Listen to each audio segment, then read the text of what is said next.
Assalamualaikum warahmatullahi wabarakatuh. Masih bersama saya di channel Pagar Pendidikan. Video ini adalah seri yang keempat, di mana seri 1 sampai 3 sudah kita bahas sebelumnya. Bagi yang belum melihat bisa mencari di link deskripsi, akan saya cantumkan di sana ya, video 1 sampai dengan 3 atau di pojok kanan atas video kalian. Video ini membahas mengenai pedagogik keguruan, di mana materi pedagogik keguruan ini sangatlah krusial, akan selalu dibahas, disinggung di berbagai macam tes keguruan, baik itu SKB, AKG, UKG maupun di pretest BPG. Bagi kalian yang baru bergabung dan tertarik dengan channel ini, silahkan teman-teman subscribe channel ini. Nantikan update-update informasi terkait dengan dunia pendidikan, dunia keguruan. Indikator esensial yang ke-10.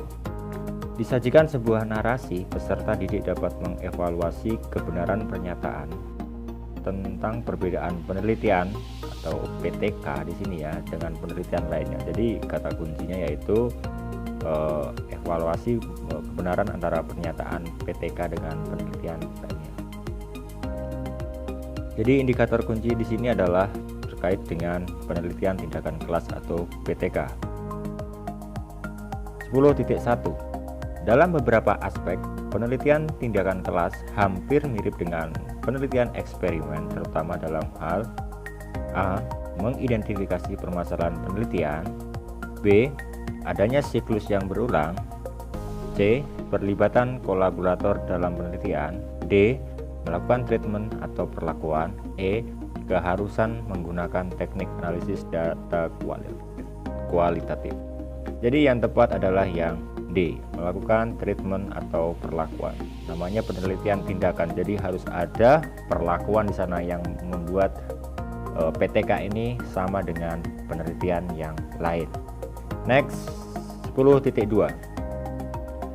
Berikut ini adalah keunggulan PTK dibanding dengan penelitian jenis yang lain. A sampai E. Teman-teman bisa pause video ini ya. Kemudian jawab dulu sebelum kita bahas. Jadi opsi yang tepat dari A sampai E yaitu tujuan akhir PTK adalah menyelesaikan problem pembelajaran yang real dihadapi oleh seorang guru kelas. Jadi PTK ini sendiri sebenarnya adalah untuk perbaikan pembelajaran di kelas. Jadi untuk kata kuncinya yaitu untuk meningkatkan prestasi belajar di kelas. 10.3. Berikut ini adalah kelemahan PTK dibanding dengan penelitian yang lainnya. A. PTK bisa menjadi jalan keluar dari setiap problematika yang dihadapi guru di dalam kelas. B. Pelaksanaan PTK membutuhkan waktu tersendiri di luar kegiatan pembelajaran yang sudah terjadwal. C. Jumlah siklus minimal dalam PTK adalah 4 siklus. D. Hasil PTK tidak bisa digeneralisir dan diterapkan di kelas lain. E. Tidak semua guru mampu melaksanakan PTK karena harus memenuhi berbagai persyaratan. Jadi opsi yang tepat adalah yang D. Next, 10.4. Berikut ini adalah pernyataan yang salah mengenai PTK. A. Solusi atas permasalahan dalam PTK bersifat unik dan spesifik karena belum tentu cocok untuk kelas yang lain. B. Kemampuan mengidentifikasi masalah dalam PTK pada dasarnya sama dengan jenis penelitian lainnya. C. Kajian teori dalam PTK bersifat spesifik berkaitan dengan konsep teoritis mengenai solusi untuk mengatasi masalah penelitian. D.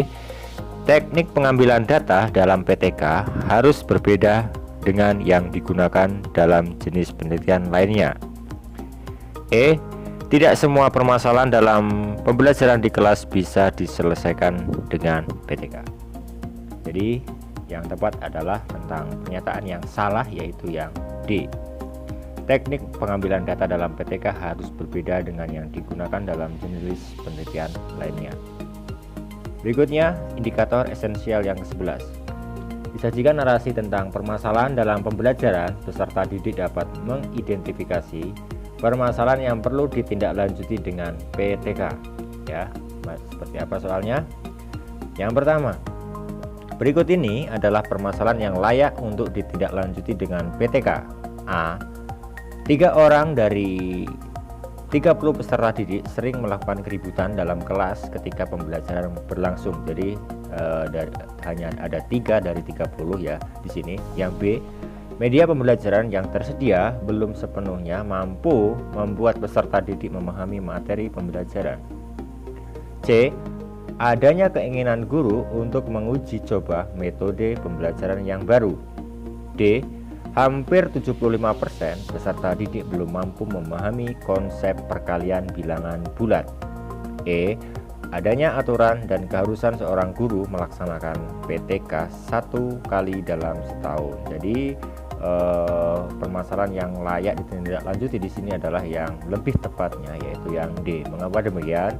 Karena di sini ada 75% ya dari 100%. Itu artinya perlu diubah metode pembelajaran. Jadi yang D cocok untuk dilaksanakan PTK.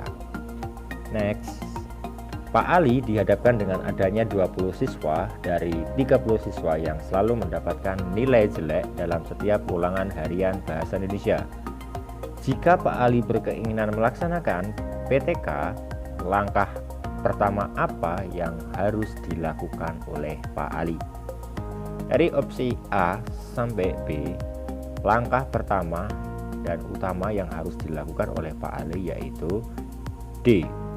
Menganalisis dulu beberapa penyebab apa yang menjadi penyebab jeleknya nilai bahasa Indonesia tersebut. Kemudian langkah-langkah lain, menetapkan metode dan sebagainya ya. Next, 11.3. Karena metode pembelajaran guru yang tidak kreatif, 3 orang dari 30 peserta didik sering melakukan keributan di dalam kelas. Nah, di sini hanya ada 3 dari 30. Jadi sebenarnya ini tidak perlu melakukan PTK ya, di sini sudah jelas nanti. Nah, sebenarnya ketika anak tersebut tergolong anak yang cerdas, nah terlebih dari 3 tadi itu adalah anak yang cerdas, bukan anak yang bermasalah dalam tanda kutip inteligensinya atau kognitifnya. Jadi apakah permasalahan tersebut perlu ditindaklanjuti dengan PTK? Jelas tidak ya.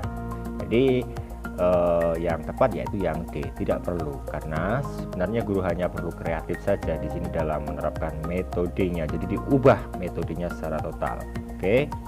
Next, 11.4. Sebagian besar peserta didik di kelas sama sekali tidak bisa memahami materi pembelajaran. Jadi sebagian besar peserta didik tidak memahami materi di sini tentang perkalian bilangan pecahan. Guru yang mengajar di kelas tersebut sampai kebingungan. Apa yang harus dilakukan oleh guru tersebut untuk mengatasinya? Nah, coba teman-teman pause videonya, baca A sampai E, kemudian latihan mencoba menjawab. Jawaban yang tepat adalah yang D. Segera melakukan analisis dan refleksi diri tentang penyebab terjadinya problematika tersebut, sekaligus alternatif solusinya. Terakhir, indikator esensial yang ke-12 dari serial video ini ya. Disajikan ilustrasi tentang contoh aspek-aspek perkembangan peserta didik usia SD. Peserta didik dapat mengevaluasi kebenaran pernyataan yang diberikan. Seperti apa soalnya? Yang pertama, nah di sini Arman berusia 7 tahun masih belum bisa menerima kenyataan bahwa bumi itu bulat meskipun telah berulang kali diberikan penjelasan dengan media globe. Dalam konteks perkembangan kognitif, kemampuan berpikir Arman ini menunjukkan bahwa jawaban yang tepat adalah yang D. Dia belum mampu mengintegrasikan persepsi ya antara konsep dan pengalaman baru ke dalam struktur kognisi yang sudah ada dalam pikirannya.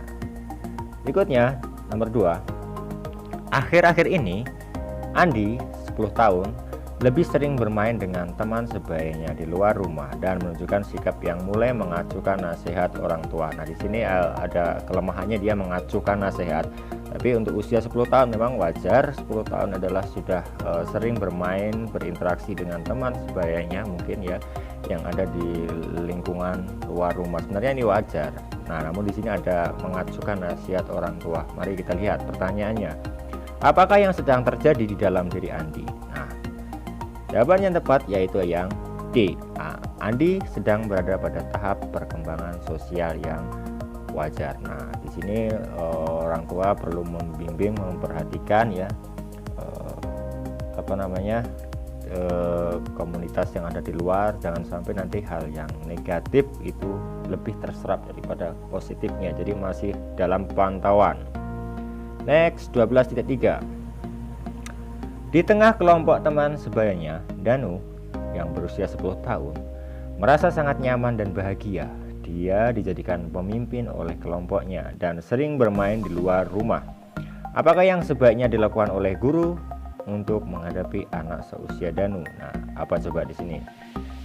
Jadi jawaban yang tepat dari A sampai E yaitu yang D, menerapkan model pembelajaran yang berbasis cooperative learning. Nah, di sini banyak contoh penggunaan metodenya. Guru bisa menggunakan project based learning atau PJBL, atau problem based learning PBL, discovery learning, inquiry, dan sebagainya ya. Itu adalah contoh-contoh pembelajaran berbasis CTL. 12.4. Sebagai orang tua, Pak Ali sebenarnya merasa khawatir dengan sikap Lia yang berusia 10 tahun, anak perempuannya, yang menyukai petualangan bersama teman-teman sebayanya. Nah, tadi di sini dikatakan wajar, memang usia 10 tahun sudah suka berinteraksi dengan dunia luar ya. Namun Pak Ali menyadari bahwa petualangan seorang anak juga memiliki positif bagi perkembangan anaknya. Antara lain adalah jawaban yang tepat yaitu yang D. Petualangan bisa mengembangkan self esteem atau harga diri anak. Jadi ingin dihargai, pencarian jati diri. Demikian video seri keempat ini ya, lanjutan dari video serial tentang pedagogik. Di lain kesempatan kita akan membahas video yang seri 5 masih terkait dengan pedagogik. Kita mulai dari indikator esensial yang ke-13. Demikian yang dapat saya sampaikan. Semoga informasi ini bermanfaat kepada teman-teman semuanya. Mohon maaf atas segala kekurangan dalam penyampaian saya dalam materi ini. Kekurangan mutlak milik saya pribadi, kelebihan hanya milik Allah Subhanahu wa taala. Kita ketemu lagi di lain kesempatan. Terima kasih. Wassalamualaikum warahmatullahi wabarakatuh. Bye bye.